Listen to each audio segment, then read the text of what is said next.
Olá, sou Mariana Paz, psicóloga infantil, e hoje quero trazer algumas possibilidades para os pais poderem abordar e ajudar os seus filhos a lidarem com os medos.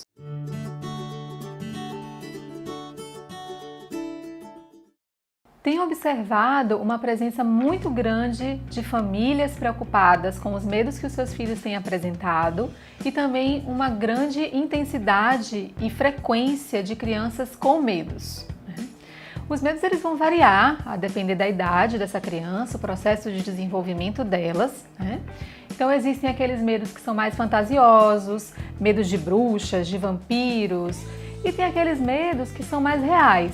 Então, à medida que a criança vai crescendo, elas também vão mudando a natureza, dos seus medos. Uma das dificuldades das crianças é desenvolver repertórios de enfrentamento com relação aos medos.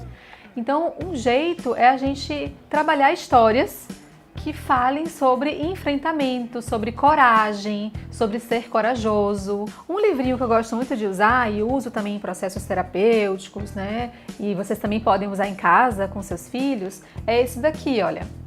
Se chama Capitão Flynn e os Dinossauros Piratas. Esse livro conta a história desse menininho que é o Capitão Flynn, Ele está brincando de ser capitão, ele é uma criança, na verdade, e isso também já ajuda as crianças a poderem se identificar com o personagem, E os dinossauros piratas. As crianças gostam muito, de dinossauros, eles têm muito interesse nisso.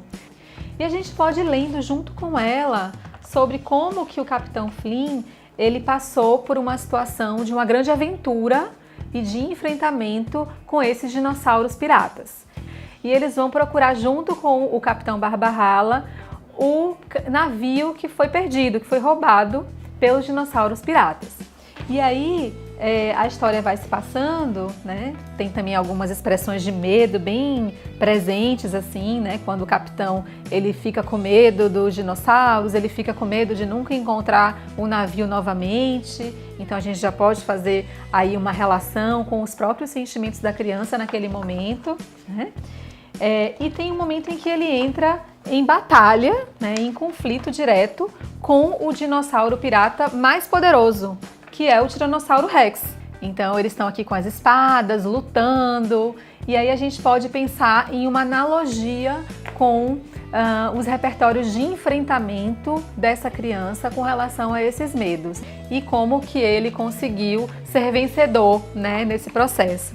Então a gente traz também uma esperança para a criança dela conseguir encarar essas dificuldades, transpor essas dificuldades e desenvolver novas possibilidades de comportamentos e de enfrentamento frente a isso.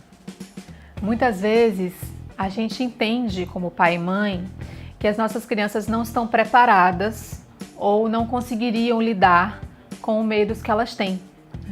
E a gente acaba entrando num processo de evitar expor ou colocar aquela criança em contato com alguma situação que a gente entende ou ache que ela vai sentir medo. Só que isso acaba prejudicando ainda mais esse processo de enfrentamento. Elas acabam também começando a evitar essas situações e a gente só desenvolve repertórios de enfrentamento quando a gente enfrenta, quando a gente está diante de uma situação difícil ou desafiadora. Então, o recado que eu quero dar para vocês hoje, em relação a essa questão dos medos, é que se a sua criança mostra que ela está fortalecida, que ela consegue dar conta, que ela não está em um momento tão frágil ou de crises ansiosas ou de algum aspecto maior, aí de sofrimento envolvido, a gente precisa ajudá-la a se expor com cuidado, com apoio a essas situações que são difíceis para ela. Ajudá-los a serem mais corajosos diante da vida e diante das suas dificuldades.